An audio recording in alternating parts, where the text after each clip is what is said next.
It was the sombre scene we expect on Remembrance Day. King Charles led today's service at the Cenotaph. Thousands came to honour those servicemen and women killed in past conflicts. It's a very humbling experience to be in the company of such heroic people. I think that's just remembering, people do lay down their life. 24 hours earlier, the armistice service was anything but sombre. Men, described as EDL thugs by the Prime Minister, stood on a wall shouting football chants. I think we were concerned and disappointed that some of these thugs were able to get so close to the Cenotaph. Some of them were just 30 yards away from the Cenotaph, clambering on the buildings and the scaffolding that overlooks Whitehall. Now, I don't know the complexities of operational policing, but it was a great shame that they were able to get that close. The Met will no doubt be reviewing tactics in the light of yesterday's disruption. In an unusual move, the Assistant Commissioner has implied that the Home Secretary bore some responsibility, saying this operation took place in unique circumstances against a backdrop of conflict in the Middle East, on Armistice Day, and following a week of intense debate about protest and policing. These all combined to increase community tensions. Suella Braverman had accused the police of bias for failing to ban the pro-Palestine march yesterday, describing those taking part as hate marchers. Some of those attending the remembrance service today were forthright about the impact they felt her words had had. She's meant to be holding one of the highest, jobs in the land, and she's potentially created something that's insightful, and that's not what we want. And that's really sad, and it makes me feel really sad. It's just caused a rift, and I think possibly it might have been less disruptive if she hadn't raised issues and made it worse.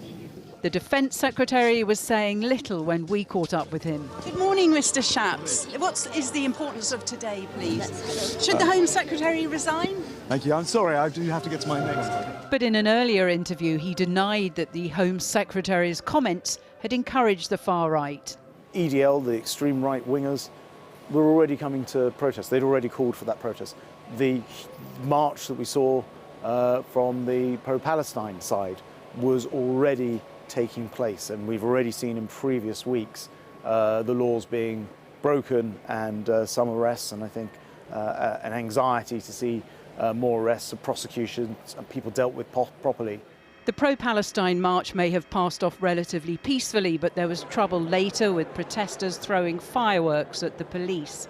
The Home Secretary, in a series of social media posts this afternoon, made a passing reference to the aggression of counter-protesters, but her focus remained on the pro-Palestinian march. She wrote that the sick, inflammatory and in some cases clearly criminal chants, placards and paraphernalia openly on display at the march marked a new low, and that further action is necessary. So does that suggest the Home Secretary is optimistic she's keeping her job? Ultimately, that'll be up to the Prime Minister. He was celebrating Diwali with his wife and children this evening, the Hindu festival that celebrates light over darkness, a distraction from dealing with the fallout from this weekend's violence. Well, earlier I spoke to Tobias Elwood, who's the Conservative MP for Bournemouth East and a former Veterans Minister. I began by asking him how veterans felt about the scenes at the Cenotaph on Saturday. It has been a distraction, but can I just underline a thanks to the British police. We had police officers from Bournemouth go up to London. It was very professional. I think they were under the spotlight, but they did a very good job. And Remembrance Weekend has passed largely without major incident. Was it right to hold both on the same weekend? This is an important weekend for the British people.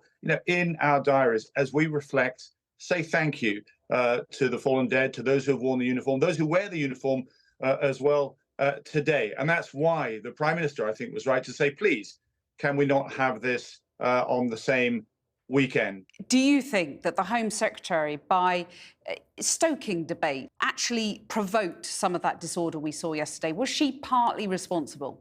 I'm not going to apportion blame. This will no doubt be unpicked during next week itself. It's clear, and I join other cabinet members as well to say those words, I think, were unhelpful. We now appreciate that.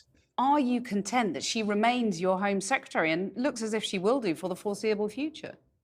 That's not for me to decide. I don't think it's helpful at all for any backbench MPs. I know that the opposition will want to do this.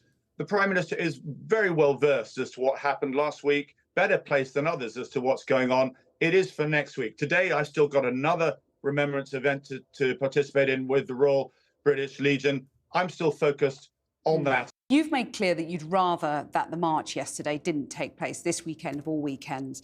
The Home Secretary has tweeted that this can't go on. Further action is necessary.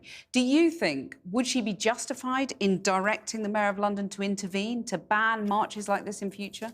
No, the banning of marches, as we learnt last week, is an operational decision. It's based on the Met the Met Commissioner's decision, which is also based on MI5, MI6 and so forth, the agency intelligence that then comes together, that slid across the table then to the Home Secretary and indeed last week the Prime Minister. Well, actually, there are exceptional circumstances in which she could, if she was satisfied that the Met was failing to discharge its functions in an effective manner, she could then intervene to direct the Mayor of London to ban such a march. Do you think in her tweet when she says further action is necessary, that might be what she's hinting at?